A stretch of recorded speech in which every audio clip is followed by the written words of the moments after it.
Tu as vu? Ils vont faire une chanson pour toi.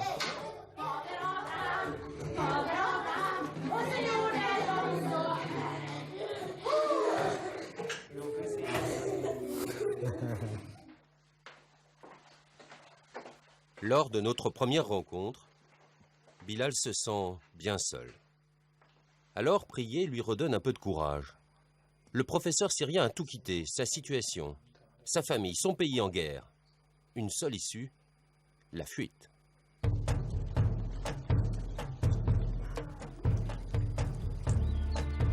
Il traverse la Turquie, franchit clandestinement la frontière, le voilà en Bulgarie. Les premiers pas en Europe, dans ce village perdu où les rares habitants voient subitement arriver des centaines de réfugiés syriens. Un matin, j'ai vu un groupe de 60-70 personnes sur la route. Ils étaient assis par terre. Les enfants pleuraient. Ils étaient pieds nus. Ils avaient faim. Comme ces réfugiés couchés à terre, Bilal est arrêté sans ménagement par la police sitôt la frontière franchie. Nous sommes en novembre 2013. La Bulgarie commence à ériger une clôture barbelée, son arme anti-clandestin. Le pays est débordé par l'afflux de réfugiés. Dans l'urgence, il ouvre des camps comme ici, à Armanli, une ancienne caserne militaire.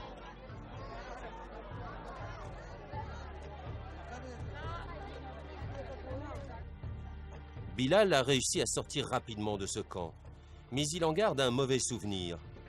Les gardiens l'ont maltraité et ont saisi son passeport. Les Bulgares ont un comportement inadmissible. C'est partout pareil. À la frontière comme à Sofia, les policiers te raquettent, te volent ton argent, ils t'arrêtent constamment, confisquent tes papiers. Bilal n'a alors qu'une idée en tête. Fuir et trouver refuge en Suède. Une nouvelle épreuve, sans papier cette fois. Nous décidons de le suivre. Train de nuit à la gare de Giurgiu, dernier arrêt avant la Roumanie. Un premier contrôle filmé en caméra cachée. Bilal tend au douanier bulgare une carte d'identité française. D'où vient donc cette carte que le préposé lui redonne sans poser de questions?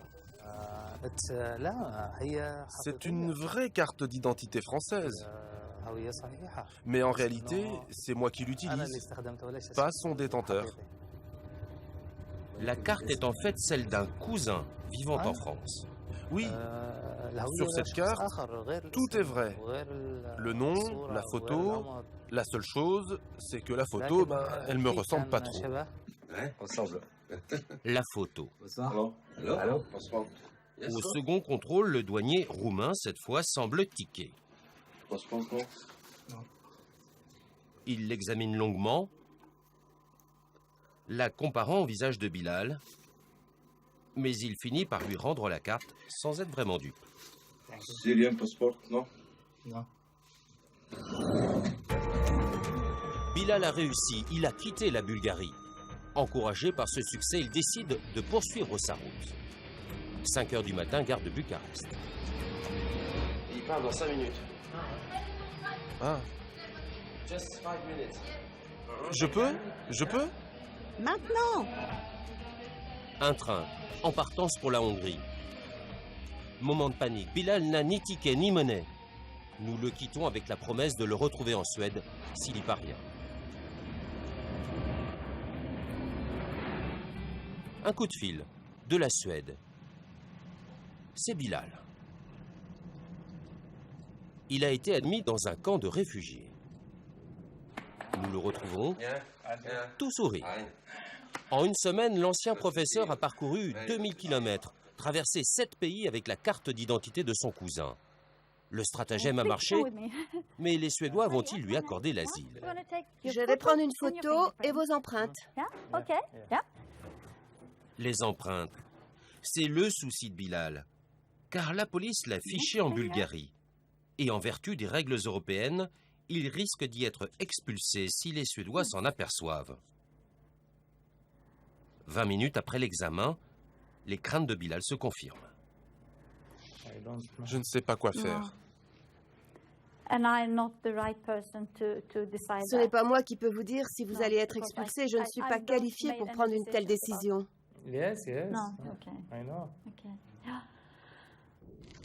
Être si près à échouer, Bilal sent de nouveau la peur lui nouer le ventre. 9 mois passent, on retrouve Bilal beaucoup plus serein. Apparemment, l'office d'émigration en Suède a demandé mon dossier en Bulgarie. Les policiers bulgares leur ont répondu que j'étais inconnu de leur service et qu'il n'y avait aucun dossier à mon nom. C'est pour cette raison que la Suède m'a accordé la résidence permanente. L'ancien professeur a obtenu sa carte de résident, comme 50 000 autres Syriens l'an dernier. La Suède est devenue la première terre d'accueil en Europe. Ahmed, un cousin de Bilal, vient d'ailleurs d'arriver dans ce centre avec sa famille. 2 jeunes enfants et une femme handicapée. Une balle tirée par un sniper l'a rendu paraplégique. Bilal est heureux de les revoir. Mais côtoyer cette famille réunie ravive la plaie. Il est séparé de sa femme et de sa fille réfugiées au Koweït depuis si longtemps. Aujourd'hui, j'ai vu le directeur des migrations. J'ai parlé avec lui de votre venue en Suède. J'ai bon espoir. Il a mon dossier. C'est long, c'est dur d'attendre, toujours attendre. Ça détruit notre famille, mais tu as déjà fait un grand pas en avant. Dès qu'il en a l'occasion, Bilal montre à sa fille à quoi pourrait ressembler son futur. Gentiment, la maîtresse qui scolarise les enfants de réfugiés accepte de jouer le jeu. Au téléphone, il y a une petite fille qui attend de venir ici. Elle s'appelle Bana. Tu as vu? Ils vont faire une chanson pour toi.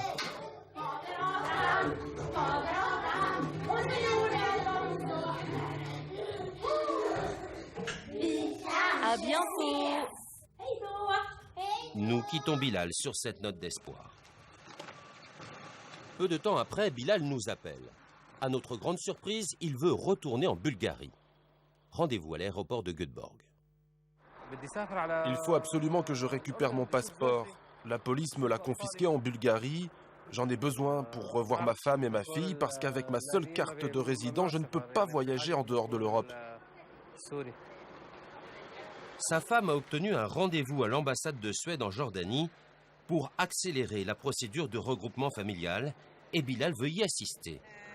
Seulement voilà, les choses ne se passent pas comme prévu.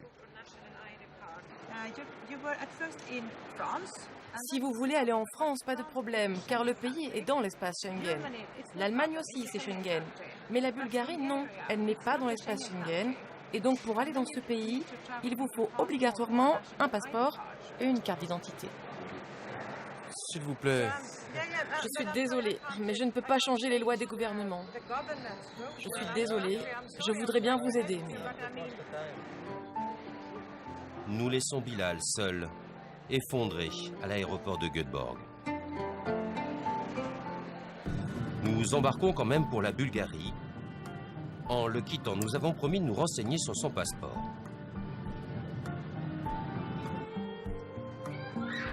Retour au camp de Harmanli, là où Bilal avait séjourné. L'ambiance a bien changé.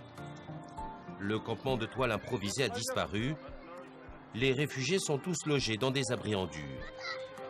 L'Europe a financé une large partie du chantier. La rancœur vis-à-vis des Bulgares a diminué, même si certains se plaignent toujours de leur indifférence. Ça fait 7 mois que j'attends d'être soigné. Regardez dans quel état est mon corps. C'est ça, la Bulgarie. Le camp le plus grand du pays accueille 2000 réfugiés. Un quart sont des enfants. Comme ce petit, terrorisé à la vue de notre caméra et qui court se réfugier dans les bras de ses parents, des Kurdes de Syrie.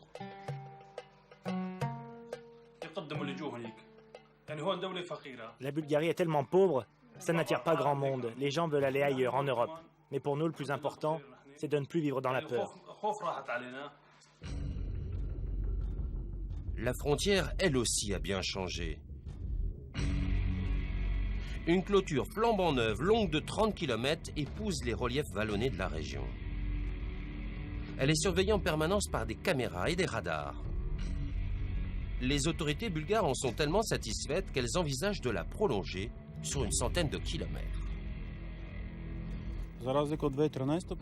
La différence avec la situation en 2013 est très significative. Depuis que nous avons construit la clôture, nous avons interpellé seulement 800 clandestins, c'est 11 fois moins qu'en 2013. Il nous reste une dernière mission avant de quitter la Bulgarie. Nous n'avons pas oublié la promesse faite à Bilal de retrouver son passeport. Nous sommes donc entrés en contact avec Jalal, son frère, qui vit à Sofia. Il a frappé à toutes les portes, et même ici, à l'ambassade de Syrie. Légalement, la Bulgarie ne peut pas conserver les passeports étrangers non réclamés au-delà d'un délai de 3 mois.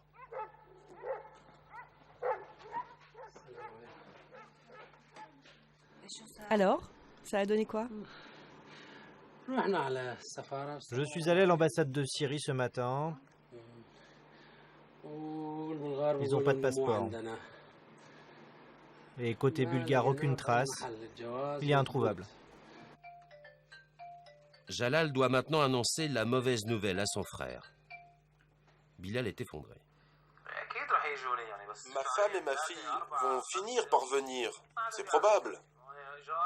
Mais dans combien de temps? 2 mois? 4 mois? 6 mois? Il y a tellement de démarches à faire encore. Je me sens si seul. Ça fait 1 an et demi qu'on est séparés maintenant. Je suis fatigué. J'arrive pas à voir le bout du tunnel.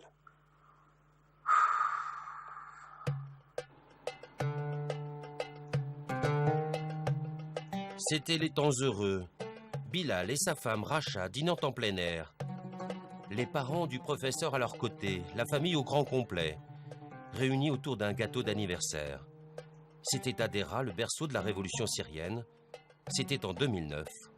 Autant dire, il y a une éternité.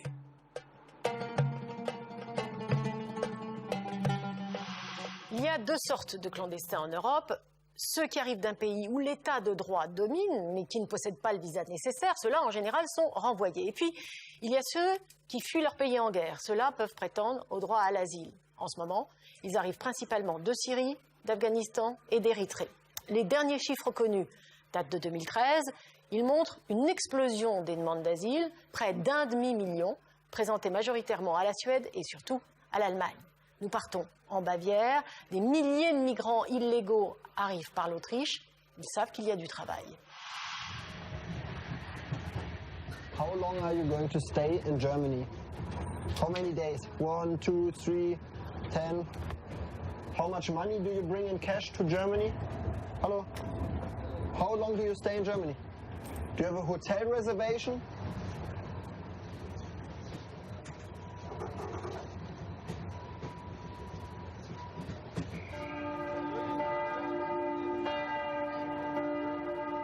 C'est l'une des villes les plus riches d'Allemagne.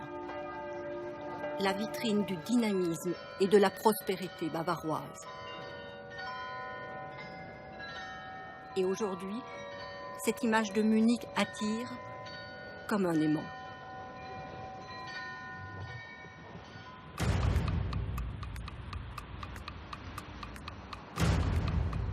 À quelques kilomètres du centre, une ancienne caserne accueille en urgence 1200 migrants. Ils étaient même 3000 en octobre dernier.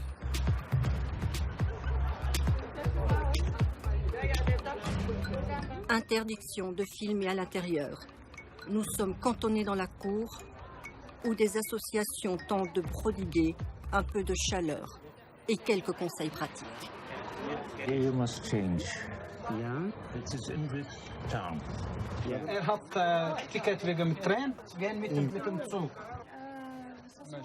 Ingrid est l'une des bénévoles. Elle parle 5 langues.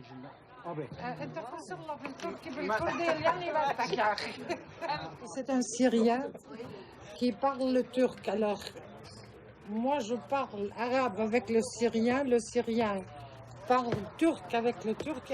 Inch'Allah, ils vont se comprendre, vous voyez.